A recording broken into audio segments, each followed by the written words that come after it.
प्रेमाचं प्रतीक म्हणून ओळखला जाणारा या गुलाब जो आहे तो मावळात आपण बघसान की शेतकऱ्यांची जी आहे ती लगबग सुरू झाली आहे।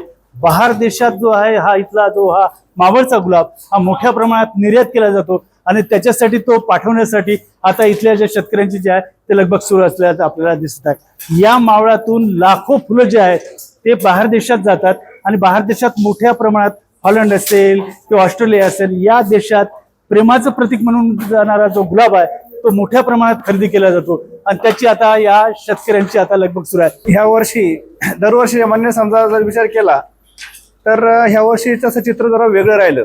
म्हणजे आम्ही असा अंदाज बांधला होता की आपल्याकडे पाऊस जास्त झाल्यामुळे यावर्षी थंडीचं प्रमाण सुद्धा जास्त राहील आणि आम्ही जे प्लॅनिंग करतो एक्सपोर्ट करण्यासाठी व्हॅलेंटाईन डेला साधारण 1 फेब्रुवारी ते 10 फेब्रुवारीपर्यंत निर्यात केली जाते।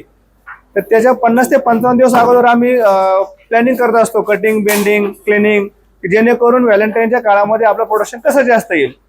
तर सर्व शेतकऱ्यांनी यावर्षी डिसेंबरच्या फर्स्ट वीक मध्येच प्लॅनिंग केलं होतं जेणेकरून बरोबर फेब्रुवारीच्या पहिल्या आठवड्यात फुलं येतील। पण शेतकऱ्यांचा अंदाज यावर्षी चुकला, थंडीच पडली नाहीये, त्यामुळे जे फुल 50 ते 55 दिवसांनी येणार होतं ते साधारण 40-42 दिवसामध्ये उमललं। मग त्यामुळं काय झालं की एक्सपोर्टचे डिस्पॅचचे चालू होण्याच्या अगोदरच प्रोडक्शन जास्त आलं। मग शेतकऱ्यांना तो माल लोकल मार्केटमध्ये विकावा लागला। लोकल मार्केटमध्ये तेवढी मागणी नव्हती, ठेवण्याचं लोकांकडे तेवढी स्टोअर कॅपॅसिटी नसल्यामुळे जाईल त्या भावात विकावं लागलं आणि पुढची परिस्थिती अशी होणार आहे की ज्यावेळी एक्सपोर्ट शिपमेंट चालू होणार त्यामुळे तुटवडा भासणार आहे। यावर्षी साधारण 14 ते 16 रुपये रेट भेटला आम्हाला आणि साधारण आम्ही यावर्षी Australia, Japan, New Zealand, Singapore, Dubai अशा देशांमध्ये पाठवलं आहे। साधारण आम्ही यावर्षी 12 ते 15 लाख फुलं एक्सपोर्ट करत आहोत। मुकुंद बबन ठाकर। खरं तर व्हॅलेंटाईन डे म्हणला का एक आनंदाचा क्षण, जसा सण साजरी करतो आपण दिवाळी तसाच आहे आमच्यासाठी। कारण व्हॅलेंटाईन मध्ये आम्ही जी फुलं देतो ती फुलं छान प्रकारे असतात, स्टेज वाईज काढतो आम्ही।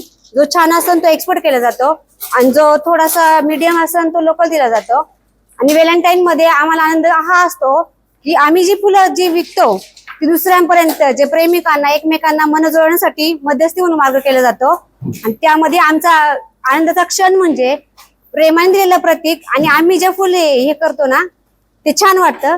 भाताचा आगार म्हणून ओळखल्या जाणारी या मावळामध्ये मोठ्या प्रमाणात जी भाताची शेती केली जात होती, मात्र काही उद्योजक जे आहेत ते आता फुलाकडे वळलेले आहेत आणि फुलं जे आहेत चांगल्या पद्धतीचे असले पाहिजे, ते चांगल्या पद्धतीने विकल्या गेली पाहिजे याची सर्व जे आहे ती तयारी आपल्याला बघताना आपण दिसत आहे। इथे जे आपण ह्या मावळच्या या साई रोज पॅलेस मध्ये आलेलो आहे आणि तिथून आता हे गुलाब जे आहे हे पॅकिंग होऊन बाहेर देशात जे आहे रवाना होण्यासाठी आता तयारी झालेली आहे। आपण बघत मोठ्या प्रमाणात इथं जे गुलाब जे आहे ते निर्यात करण्यासाठी सर्व जे आहे तयारी इथं सुरू झालेली आहे। हे होत असताना इथले जे कामगार असेल, इथले जे शेतकरी असेल यांची सर्व जे लगबग जे आहे ते आता बाहेर देशात फुलं पाठवण्यासाठी तयारी सुरू झालेली आहे।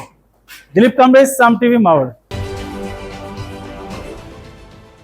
देश विदेशातील प्रत्येक घडामोडींचे लाईव्ह अपडेट मिळवण्यासाठी आता साम टीव्हीच्या सर्व सोशल मीडिया प्लॅटफॉर्मला लाईक, फॉलो आणि सबस्क्राईब करा। तसंच सर्व नोटिफिकेशनसाठी बेल आयकॉन प्रेस करायला विसरू नका।